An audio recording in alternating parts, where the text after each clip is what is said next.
ಸರಸ್ವತಿ ಶಬ್ದದ ಅರ್ಥವನ್ನು ಈಗ ನೋಡೋಣ. ಋಗ್ಭಾಷ್ಯದ 1ನೇ ಅಧ್ಯಾಯದ 151, 152 ಇತ್ಯಾದಿ ಶ್ಲೋಕಗಳಲ್ಲಿ ಈ ಸರಸ್ವತಿ ಶಬ್ದದ ಅರ್ಥ ನಮಗೆ ಕಂಡುಬರುತ್ತದೆ. ಪಾವಕಾನ ಸರಸ್ವತಿ ವಾಜೇಭಿರ್ ವಾಜಿನೀವತಿ ಯಜ್ಞಂ ವಷ್ಟು ಧಿಯಾ ವಸುಹು ಅಂತ ಆ ವೇದ ಮಂತ್ರ ಸರಸ್ವತಿಯನ್ನ ವರ್ಣಿಸುವಂತಹ ವೇದ ಮಂತ್ರ ಅದು.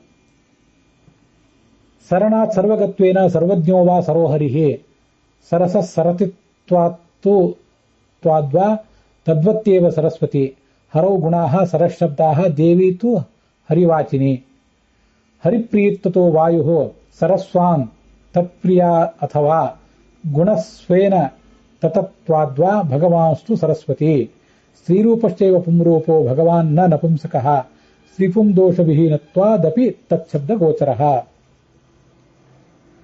ಭಗವಂತನಿಗೆ ಸರಸ್ ಅಂತ ಶಬ್ದವಾಚ್ಯತ್ವ ಇದೆ. ಹೇಗೆ ಅಂದ್ರೆ ಅವನು ಸರತೀತಿ ಸರಹ ಎಲ್ಲ ಕಡೆ ಸಂಚಾರ ಮಾಡ್ತಾ ಇರ್ತಾನೆ. ಶ್ರೀಗತೋ ಧಾತುವಿಗೆ ಅಸುನ್ ಪ್ರತ್ಯಯ ಬಂದಿದೆ.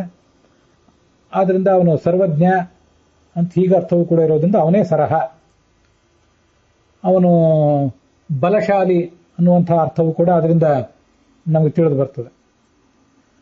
ಅಂಥ ಸರಸ ಅಂದ್ರೆ ಅತ್ಯಂತ ಬಲಶಾಲಿಯಾದಂತಹ ಭಗವಂತನೇ ಸರಸ ಎಂಬ ಶಬ್ದವೇ ಸರಸ್ ಆಗಿದೆ,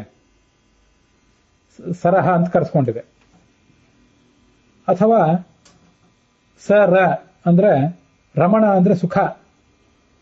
ಆ ರಮು ಧಾತುವಿಗೆ ಅಸುನ್ ಪ್ರತ್ಯಯ ಬಂದು ಸರಸ್ ಅಂತ ಶಬ್ದ ನಿಷ್ಪನ್ನ ಆಗಿದೆ. ಅಂದ್ರೆ ಸುಖ ಸ್ವರೂಪ ಅಂತ ಅರ್ಥ. ಇಂಥ ಸುಖ ಸ್ವರೂಪನಾದ ಬಲಶಾಲಿಯಾದ ಸರ್ವತ್ರ ವ್ಯಾಪ್ತನಾದ ಸರ್ವತ್ರ ಸಂಚಾರಿಯಾದಂತಹ ಭಗವಂತ ಸರಸ್.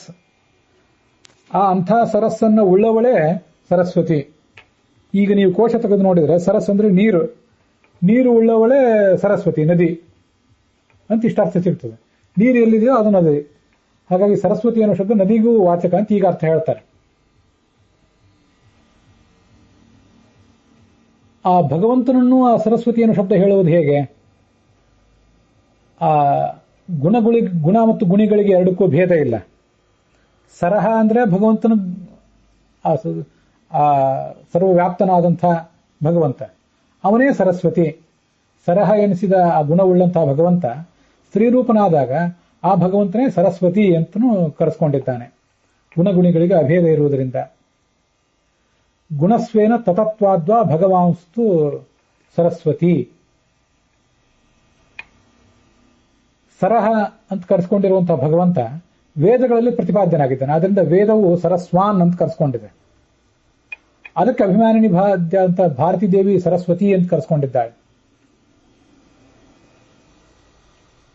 ಈ ಸರಸ್ ಅಂತಂದ್ರೆ ಹರಿ, ಅವನು ವಾಯುವಿಗೆ ಅತ್ಯಂತ ಪ್ರಿಯ. ವಾಯು ಕೂಡ ಹರಿಪ್ರಿಯನಾದ್ರಿಂದ ಸರಸ್ವಾನ್. ಭಗವಂತನ ತನ್ನ ಸರಸ್ ಅಂದ್ರೆ ಭಗವಂತ, ಅವನನ್ನ ವಾನ್ ತನ್ನ ಹೃದಯದಲ್ಲಿ ಹೊತ್ತವನು. ಭಾರತೀ ದೇವಿ ಸರಸ್ವತಿ, ಮುಖ್ಯ ಪ್ರಾಣ ಸರಸ್ವಾನ್, ಚತುರ್ಮುಖ ಸರಸ್ವಾನ್, ಸರಸ್ವತಿ ದೇವಿ ಸರಸ್ವತಿ.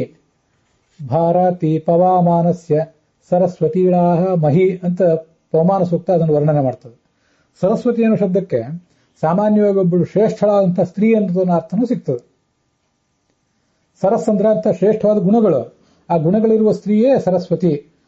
ಜಗತ್ತಿನಲ್ಲಿ ಸರ್ವಗುಣಪೂರ್ಣಳಾದಂತಹ ಅತ್ಯಂತ ದೊಡ್ಡ ಸ್ತ್ರೀ ಅಂದ್ರೆ ಸರಸ್ವತಿನೇ.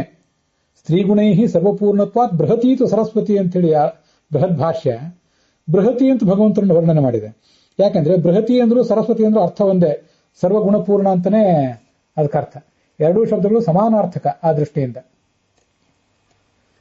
ಸರಹ ಅನಿಸಿರುವಂತಹ ಆ ಹರಿಯ ಗುಣಗಳು ಹರಿಯ ಸ್ವ ಸಂಪತ್ತವು. ಇಂತಹ ಸಂಪತ್ತಿನಿಂದ ಆತ ತತ ವ್ಯಾಪ್ತ ಪೂರ್ಣ. ಆದ್ರಿಂದ ಅವನ ಸ್ತ್ರೀ ರೂಪವೇ ಸರಸ್ವತಿ ರೂಪ. ಅವನು ಸ್ತ್ರೀಯರಲ್ಲಿ ಸ್ತ್ರೀ ರೂಪ, ಪುರುಷರಲ್ಲಿ ಪುರುಷ ರೂಪ ಅವನೇ ಆಗಿದ್ದಾನೆ ಅಂತ ಹೀಗೆ ಅವನಿಗೆ ಈ ಶಬ್ದ ವಾಚಕವಾಗಿದೆ.